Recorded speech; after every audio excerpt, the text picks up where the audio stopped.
नमस्कार, मेरा नाम है देवेंद्र सिंह शेखावत और आज हम पढ़ने जा रहे हैं कक्षा 12 की भौतिक विज्ञान का चैप्टर संचार तंत्र। जैसा कि पिछले भाग में हमने देखा कि भू-तरंग संचरण, व्योम तरंग संचरण और आकाश तरंग संचरण, इन तीनों ही संचरण की अपनी एक सीमा थी। इन सीमा को दूर करने के लिए हम लोग उपग्रह संचार के माध्यम से संचार करवाते हैं। उपग्रह संचार के अंदर क्या होता है बच्चों, किसी भी रेडियो संकेत को यहाँ जो रेडियो जो संकेत हम लोग लेते हैं बच्चों, ये है उच्च आवृत्ति का संकेत लेते हैं। ये जो आवृत्ति है बच्चों, ये आवृत्ति लगभग आपकी होनी चाहिए 30 मेगाहर्ट्ज़ से अधिक। तो उच्च आवृत्ति का संकेत और हमारा जो रेडियो संकेत है बच्चों, उसका परास भी कैसा होना चाहिए? दीर्घ परास होना चाहिए। तो हमारे संकेत में ये 2 क्वालिटी होनी चाहिए कि हमारा उच्च आवृत्ति का और दीर्घ परास का जो रेडियो संकेत है, ये भू स्टेशन से प्रेषी उपग्रह की ओर इसे भेजा जाता है, जहाँ प्रेषी उपग्रह पर हमारा ये संकेत है, ये प्रवर्धित होता है, एम्प्लीफाई होता है। एम्प्लीफाई होने के पश्चात पुनः पृथ्वी पर यह एक भिन्न आवृत्ति के साथ ये पहुँचता है। उपग्रह संचार में इस प्रकार की प्रक्रिया होती है। इसमें सबसे महत्वपूर्ण चीज़ ये है बच्चों कि उपग्रह संचार के अंदर पृथ्वी का 1/3 भाग है, वो कवर किया जा सकता है और उपग्रह संचार के अंदर जो ट्रांसमीटर एंटीना होता है, उसकी ऊँचाई भी हमें अत्यधिक लेने की आवश्यकता नहीं पड़ती है। अब देखते हैं इसके अंदर बच्चों, उपग्रह संचार। जैसा कि मैंने आपको बताया कि इसमें हमारी फ्रीक्वेंसी होगी, आवृत्ति क्या होगी बच्चों? हमारी फ्रीक्वेंसी इसमें अधिक होगी और हमारा परास भी क्या होगा? दीर्घ परास की हमारी रेडियो तरंग होगी, जिसे भू स्टेशन से हमें प्रेषी उपग्रह की ओर हम लोग प्रेषित करते हैं। जहाँ प्रेषित करने के पश्चात जहाँ हमारा संकेत क्या होगा बच्चों? वहाँ हमारा संकेत प्रवर्धित होगा, एम्प्लीफाई होगा। एम्प्लीफाई होकर पुनः हमारा संकेत एक भिन्न आवृत्ति के ऊपर पृथ्वी तक यानी अभिग्राही तक हमारा संकेत पहुँचता है। अगर इसी संचार को हम लोग क्या कहते हैं? इसी संचार को हम लोग कहते हैं उपग्रह संचार। इसकी सबसे खास बात है कि पृथ्वी के 1/3 भाग पर हम संदेश को हम लोग भेज सकते हैं। और हम लोग थोड़ा-सा डिटेल में अगर उपग्रह के बारे में चर्चा करें, तो बच्चों जैसा कि आप सबको पता है कि जो उपग्रह जो पृथ्वी सतह से लगभग 36,000 किलोमीटर की ऊँचाई के ऊपर हमारे जो उपग्रह होते हैं, वो स्थिर होते हैं। जैसा कि हम सबको पता है। इसी ऊंचाई पर क्यों होते हैं? क्योंकि इस ऊंचाई के ऊपर गुरुत्वाकर्षण बल का जो प्रभाव होता है वो नगण्य होता है, अर्थात हमारे उपग्रह की जो गति होती है वो मुक्तपात के अधीन होती है। मुक्तपात के अधीन हमारी गति होती है, अर्थात इस प्रकार से हमारा जो उपग्रह है वो इस प्रकार से हमारा गति करता है। अब बच्चों आप लोग एक चीज़ ध्यान रखना, उपग्रह जो पृथ्वी के चारों ओर एक चक्कर लगाता है, एक चक्कर लगाने में उपग्रह को समय लगता है 24 घंटे, लगभग 24 घंटे लगते हैं और पृथ्वी को अपने घूर्णन के ऊपर अपनी एक्स के ऊपर पृथ्वी का जो घूर्णन होता है, एक घूर्णन अगर कंप्लीट होता है तो पृथ्वी को भी समय कितना लगता है? पृथ्वी को भी समय लगता है 24 घंटे। हम लोग इसको ऐसे मान सकते हैं, मान लीजिए ये हमारी पृथ्वी है और ये हमारा उपग्रह है। तो हमारी पृथ्वी को अपने अक्ष के ऊपर एक घूर्णन करवाना, अपने अक्ष पर एक घूर्णन करवाना और उपग्रह पृथ्वी के चारों ओर परिक्रमा करता है। तो हमारा जो पृथ्वी जब ये घूर्णन पूरा करता है तो उसी के साथ-साथ हमारा जो उपग्रह है वो भी इस प्रकार से गति करता है। तो जैसे ही हमारी पृथ्वी का एक घूर्णन पूरा होता है, हमारे उपग्रह का एक परिक्रमण क्या हो जाता है? पूरा हो जाता है। ऐसी परिस्थिति के अंदर पृथ्वी सतह से उपग्रह को जब हम देखते हैं बच्चों, तो हर स्थिति में उपग्रह हमें एक जगह स्थिर दिखाई देता है। इसलिए उपग्रह जिस कक्षा के अंदर पृथ्वी के चारों ओर गति करता है, उस कक्षा को हम लोग कहते हैं बच्चों भू-स्थिर कक्षा। यानी भू-स्थिर कक्षा कौन-सी कक्षा होती है? ऐसी कक्षा जहाँ पृथ्वी सतह से उपग्रह को देखने पर उपग्रह में कैसा प्रतीत हो? स्थिर प्रतीत हो। उस कक्षा को क्या कहते हैं बच्चों? उस कक्षा को हम लोग कहेंगे भू-स्थिर कक्षा। यह कक्षा कहाँ होती है? पृथ्वी सतह से लगभग 36,000 किलोमीटर की ऊँचाई पर।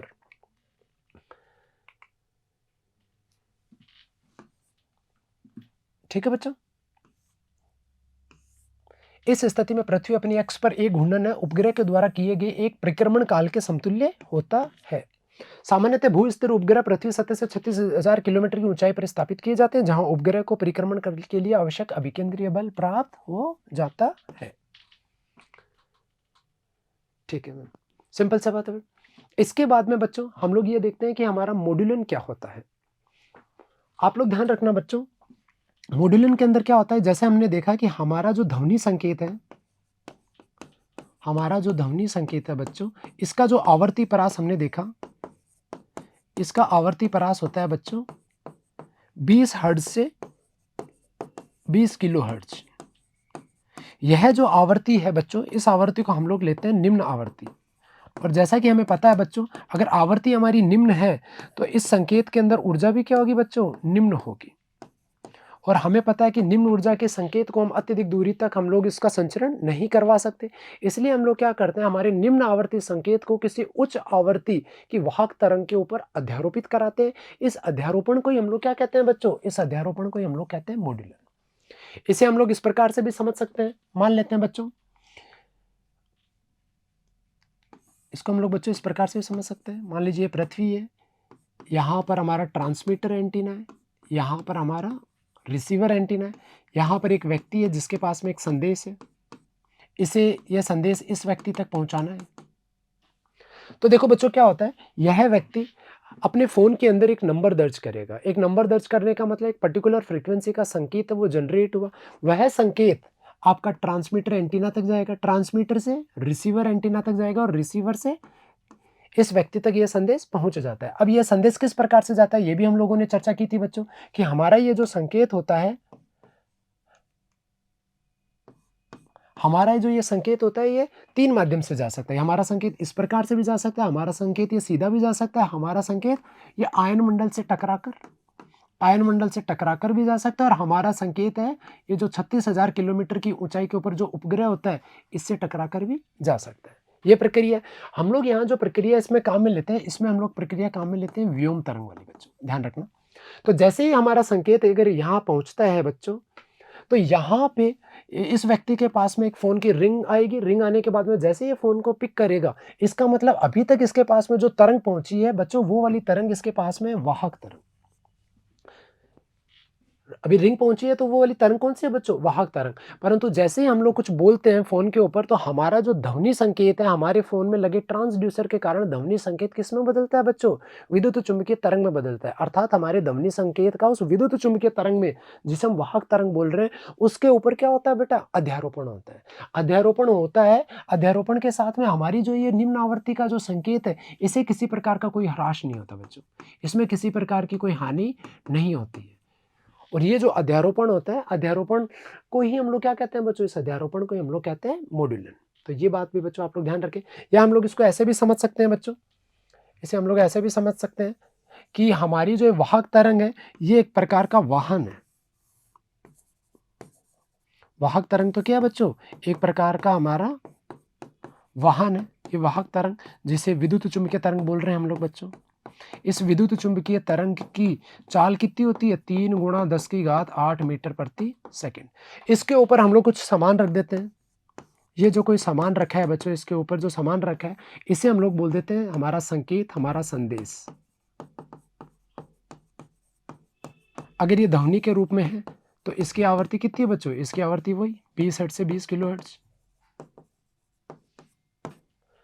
अब ये वाहन चलेगा, स्पीड से चलेगा, इसकी स्पीड काफ़ी है, ये स्पीड से जाएगा। तो यहाँ जो हम लोगों ने इसके ऊपर सामान रखा है, यानी निम्न आवृत्ति के संकेत को किसी उच्च आवृत्ति की वाहक तरंग के ऊपर जो रखा है, रखने को हम लोग बच्चों बोलते हैं अध्यारोपण।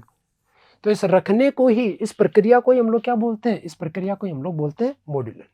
तो मॉड्यूलन से क्या फ़ायदा है? मॉड्यूलन से ये फ़ायदा है कि हमारा निम्न आवृत्ति का जो संकेत है, उसमें बिना किसी लॉस के वो दूरस्थ स्थानों तक हम उसे भेज सकते हैं। ठीक है बच्चों? इसमें किसी प्रकार का ऊर्जा क्षय नहीं होता है।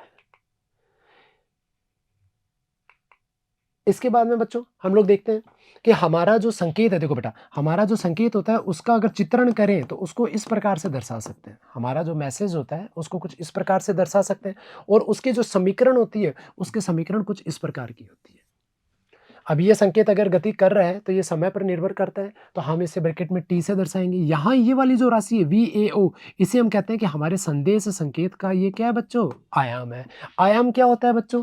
हमारा अगर ये हमारा संकेत है बच्चों, ये हमारा संकेत है, तो ये वाला जो भाग होता है, ये वाला भाग किसको प्रदर्शित करता है बच्चों? आयाम को प्रदर्शित करता है। अगर मैं कहूँ कि मेरी संकेत का इस प्रकार से है, तो ये वाला क्या भाग होगा बच्चों? आयाम। तो मैं अगर इन दोनों की तुलना करता हूं, तो मेरे को पता चलता है कि इस तरंग का, इस संदेश का जो आयाम है, इसकी तुलना में क्या है? अधिक है। समझ रहे हो बेटा? हमारा संदेश संकेत कुछ इस प्रकार का होता है। ये वाली जो राशि होती है, ये वाली राशि क्या कहलाती है? आयाम कहलाती है। ये ज्यावक्र के रूप में जा रहा है, इसलिए यहाँ पर क्या आ गया? साइन का फलन आ गया। इसके बाद में बच्चों ये वाली जो तरंग आपको ऊपर दर्शा रखी है, इस तरंग को हम लोग बोलते हैं वाहक तरंग।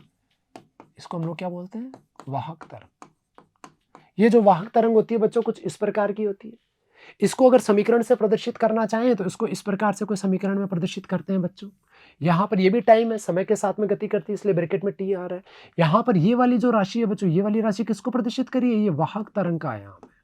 ध्यान रखना बच्चों, ये किसका आयाम है, वाहक तरंग का आयाम है ये वाला। और ये किसका आयाम है बच्चों, ये हमारे संकेत का, ये हमारे संकेत का आयाम है। हमारे संकेत की आवृत्ति कैसी है बच्चों, हमारे संकेत की आवृत्ति है निम्न आवृत्ति, और वाहक तरंग की आवृत्ति कैसी होती है बच्चों, उच्च। ये भी एक प्रकार का ज्याफलन है, इसलिए यहां पर भी क्या आ गया, साइन आ गया। ठीक है बच्चों, अब हम लोग क्या करते हैं, इस संकेत को इसके ऊपर अध्यारोपित करवाएंगे। इस संकेत को इसके ऊपर अध्यारोपित करवाएंगे तो अध्यारोपण के कारण कुछ इस प्रकार की चीजें हम लोगों को दिखाई देती है। तो इस अध्यारोपण को हम लोग क्या कहते हैं, इस अध्यारोपण को हम लोग मॉड्यूलन कहते हैं। अब यहाँ पर आप लोग बच्चों अगर इसको गौर करोगे तो अध्यारोपण कराने से हमें कुछ इस प्रकार की तरंग प्राप्त हो रही है। देखिए बच्चों, मैं एक बार इसके ऊपर ही बनाने की कोशिश करता हूँ। अगर मैं यहाँ से अगर बनाने की कोशिश करूँ तो हमें कुछ इस प्रकार की कुछ तरंग है हम लोगों को प्राप्त हो रही है। तो हम कह सकते हैं कि हमारी तरंग का जो आयाम है, अध्यारोपण के पश्चात हमें जो तरंग प्राप्त हो रही है, इस तरंग का जो आयाम है वो लगातार, यहाँ तो देखो बच्चों बढ़ रहा है आयाम, फिर आयाम हमारा घट रहा है, फिर हमारा आयाम बढ़ रहा है बच्चों, फिर आयाम घट रहा है। तो हमें आयाम के अंदर परिवर्तन दिखाई दे रहा है, बढ़ते हुए घटते हुए दिखाई दे रहा है। तो यहाँ पे जो हमें ये तरंग प्राप्त हुई है, मॉड्यूलित तरंग जिसको बोलते हैं हम लोग, ये मॉड्यूलित तरंग कौन सी होगी, ये तरंग होगी आपकी आयाम मॉड्यूलित। ये तरंग कौन सी होगी बच्चों, आयाम मॉड्यूलित तरंग होगी। इस आयाम मॉड्यूलित तरंग का अगर समीकरण द्वारा अगर इसको प्रदर्शित करें तो इसकी समीकरण कुछ इस प्रकार की आएगी बच्चों। आप लोग ध्यान रखना, हम लोग इन दोनों तरंगों का योग करते हैं, पर योग करने पर इन ये जो समीकरण में प्राप्त होती है कुछ इस प्रकार से प्राप्त होती है। तो आप देखें, आपके जो संदेश वाली जो समीकरण थी वो तो ऐसी की ऐसी है। फिर ये जो वाहक तरंग है जिसे हम लोग बोलते हैं कैरियर वेव, यहाँ पर जो सी लगा हुआ है वो कैरियर की वजह से, वाहक को इंग्लिश में बोलते हैं कैरियर। अगर हम लोग इनका योग करेंगे, पर इनका योग इस प्रकार से होगा, संदेश संकेत को तो हम लोग इस प्रकार से लिखेंगे, वाहक तरंग को हम लोग ये जो साइन ओमेगा सी टी है इसको इधर बाहर रखेंगे, और ये जो वी सी टी है, ये जो वी सी यू है, इसको हम लोग अंदर रखेंगे। तो आप लोग ध्यान रखना, अध्यारोपण का मतलब होता है दोनों का योग करना, पर यहाँ पर इनका जो योग होता है वो कुछ इस प्रकार से होता है। संदेश संकेत आपका ऐसा का ऐसा आएगा, और आपका जो वाहक तरंग उसमें VCO तो इधर आ जाएगा, और साइन ओमेगा सी टी है ये कोष्टक के बाहर आ जाएगा। इस प्रकार से हमें समीकरण प्राप्त होती है, जो क्या है, जो इस संदेश संकेत को वाहक तरंग के ऊपर अध्यारोपित कराने के पश्चात जो हमें इस प्रकार की जो समीकरण प्राप्त हुई है मॉड्यूलित तरंग, उसका ये समीकरण को निरूपित करती है। इसके बाद में बच्चों हम लोग देखते हैं मॉड्यूलन के प्रकार। तो मॉड्यूलन के 3 प्रकार होते हैं, एक होता है आयाम मॉड्यूलन, एक होता है इसका आवर्ती मॉड्यूलन, और एक होता है इसका कला मॉड्यूलन, जिसमें आपके इसमें किताब के अंदर केवल आयाम मॉड्यूलन दर्शा रखा है। फिर भी हम लोग तीनों मॉड्यूलन को एक बार देख लेते हैं बच्चों। आयाम मॉड्यूलन के अंदर क्या होता है, जैसा कि पीछे वाले चित्र के अंदर देखा था, आयाम मॉड्यूलन में अगर कोई तरंग होगी तो उसके आयाम में परिवर्तन होगा। आयाम मॉड्यूलन के अंदर क्या होगा, कोई भी जो तरंग होती है उसके केवल और केवल आयाम में परिवर्तन होगा। जैसा कि हम लोगों ने पीछे के चित्र में देखा, ये आयाम बढ़ रहा है, फिर घट रहा है, घट रहा है, फिर वापस ये आयाम बढ़ रहा है। तो इस प्रकार से अगर अध्यारोपण की हमें कोई तरंग प्राप्त होती है जिसमें केवल आयाम परिवर्तित होता है, तो हम कह सकते हैं कि यहाँ पर जो अध्यारोपण हुआ वो अध्यारोपण किस प्रकार का था, यहाँ अध्यारोपण था आयाम वाला। तो इस प्रकार की जो तरंग होती है मॉड्यूलित तरंग कहते हैं, इनको हम लोग बोलते हैं आयाम मॉड्यूलित तरंग। इंग्लिश में इसको बोल देते हैं एम्पलीट्यूड मॉड्यूलेशन, इसलिए शॉर्टकट में हम लोग इनको कह देते हैं एएम। इस प्रकार के मॉड्यूलन में मॉड्यूलिक वाहक तरंग का केवल आयाम परिवर्तित होता है। इसे निम्न गणितीय विश्लेषण से भी हम लोग समझ सकते हैं। तो इसे एक मैथमेटिकल इसका एक्सप्रेशन है, उसकी सहायता से भी इसको समझ सकते हैं। पर इसके साथ ही एक बार हम लोग ये भी देख लेते हैं फ्रीक्वेंसी मॉड्यूलेशन और कला जो मॉड्यूलेशन है, इनको कैसे इनका चित्रण किया जाता है। आवर्ती मॉड्यूलन में बच्चों क्या होता है, सबसे पहले तो हम लोग ये देखते हैं कि आवर्ती क्या होता है। जैसा कि हमें पता है कि प्रति सेकंड चक्रों की संख्या को हम लोग क्या कहते हैं, आवर्ती कहते हैं। तो यहाँ पे क्या होगा कि प्रति सेकंड जो चक्रों की संख्या उनमें परिवर्तन होगा। अगर यदि उनमें परिवर्तन होता है तो हम लोग कह सकते हैं कि ये किस प्रकार का मॉड्यूलन है, ये हमारा मॉड्यूलन होगा आवर्ती मॉड्यूलन। इसमें देखते हैं बच्चों, यहाँ से मैं लिख देता हूँ 0, 1, 2। अगर मान लीजिए तरंग हमारी कुछ इस प्रकार से है, कुछ इस प्रकार से अगर हमारी तरंग है, तो हम लोग देख रहे हैं कि हमारी तरंग का आयाम क्या है, सेम है। देखो सबकी ऊंचाई बराबर है तो आयाम हमारा सेम है। अगर यहाँ प्रति सेकंड की बात करूँ तो यहाँ कितने चक्कर हुए बच्चों, यहाँ से 1 चक्कर, फिर यहाँ से अगला ये 2, फिर यहाँ से अगला 3 और ये थोड़ा सा 3.5 चक्कर इधर है बच्चों। फिर आगे की बात करें तो आधा चक्कर ये बच्चों यहाँ से मैं काउंट करता हूँ 1, 2 और आधा ये, तो ये 3 चक्कर है। तो अगर हम लोग नोट करें बच्चों तो प्रति सेकंड, पहले वाले सेकंड में तो चक्रों की संख्या कितनी थी? 3.5 थी। अगले सेकंड में चक्रों की संख्या कितनी थी? 3 थी। तो यहाँ चक्रों में परिवर्तन आ रहा है, तो चक्रों में प्रति सेकंड परिवर्तन आता है, तो इस प्रकार का मॉड्यूलन क्या कहलाएगा? इस प्रकार का मॉड्यूलन कहलाएगा आवर्ती मॉड्यूलन। फिर बच्चों तीसरा है कला मॉड्यूलन। कला मॉड्यूलन का मतलब होता है फेज मॉड्यूलन। फेज का मतलब होता है कोण परिवर्तित होना। कोण परिवर्तित किस प्रकार से होता है बच्चों? आप लोगों को बताता हूं। यहाँ प्रति सेकंड चक्रों की संख्या भी सेम रहेगी बच्चों, और यहाँ पर आयाम भी आपका क्या रहेगा? सेम रहेगा। केवल और केवल आपका कला यानी फेज यानी आपका कोण बदल जाएगा। आप लोग देखिए बच्चों, यहाँ पर आपकी जो तरंग है वो 0 कोण बना के स्टार्ट हो रही है।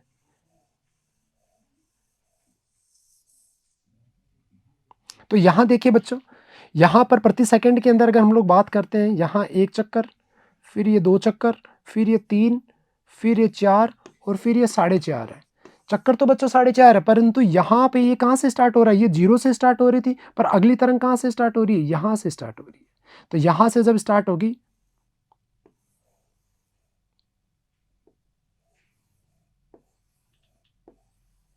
तो इसमें देखिए बच्चों, ये वाला यहाँ से आधा चक्कर, फिर ये 1, फिर ये 2, फिर यहाँ से ये 3, फिर यहाँ से 4। तो यहाँ भी बच्चों ये जो चक्कर है बच्चों, यहाँ भी ये चक्कर कितने हैं? 4.5 चक्कर है। अगले सेकंड में भी मान लेते हैं ये चक्कर 4.5 ही है, परंतु फर्क कितना है? फर्क कितना है बच्चों, यहाँ पर ये 0 से प्रारंभ हो रही थी, परंतु यहाँ पर ये 1 सेकंड में कहाँ से प्रारंभ हो रही है? यहाँ से ऊपर से प्रारंभ हो रही है।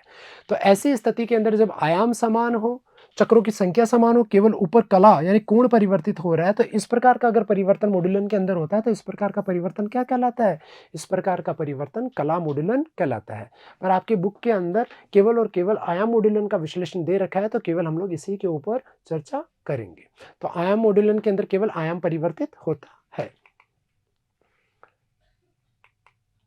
अब देखिए बच्चों, जैसा कि हम लोगों को पता है इसके गणितीय विश्लेषण के अंदर, जैसा कि हम लोगों को पता है कि हमारा जो संदेश संकेत होता है, हमारा जो मैसेज होता है, उसको हम लोग समीकरण से कैसे निरूपित करते हैं? उसकी समीकरण होती है कुछ इस प्रकार की, जहां पर VA0 को तो हम लोग क्या बोलते हैं बच्चों? संदेश संकेत का आयाम। और यहां पर ये जो ओमेगा ए है, ये हमारे संदेश संकेत की क्या हो जाएगी बच्चों? ओमेगा ए हमारे संदेश संकेत की कोणीय आवृत्ति हो जाएगी।